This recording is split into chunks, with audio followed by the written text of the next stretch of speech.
Ndërmarrja e qarkullimit publik ka ulur borxhin ndaj transportuesve të linjeve private të Shkupit, duke u lëshuar rreth 20 milion denar në llogaritë të tyre.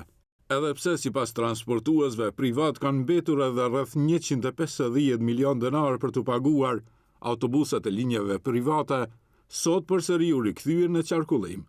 Včera dobivme uplata od JSAPA. Dje morëm pagesë nga ana e NQP-s. Siç thamë edhe herën e kaluar, ne prisnim pagesë, janë lëshuar mjete dhe autobuset janë rikthyer përsëri në qarkullim të rregullt.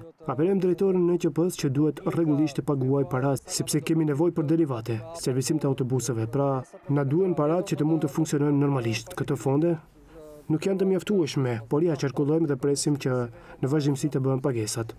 Qytetarët nga ana tjetër thonë se një ditë më parë u detyruan që të gjejnë alternativat e transportit për të kryer obligimet ditore.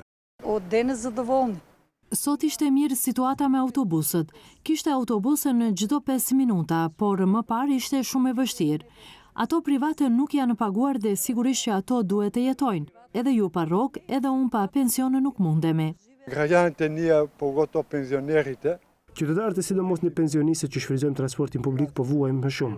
Ndonjëherë presim edhe nga një orë e sidomos në kohën kur nuk punojnë ato privat. Nuk i paguajnë me vite, nuk janë në rregull. Ku është faji sipas jush? Te shteti. Për shkak të borxhit që ndërmarrja e qarkullimit publik kishte ndaj linjeve private, autobuset privat dje qarkulluan vetëm nga ora 5 deri në 10 të mëngjesit. Situata e tillë sërish riktheu pritjet e gjata të qytetarëve dhe kaosin për të gjetur një vend në autobuset të stërmbushur të transportit publik. Në mesin e qytetarëve kishte edhe nxënës të cilët për shkak të reduktimit të linjeve private ishin vonuar për në shkollë.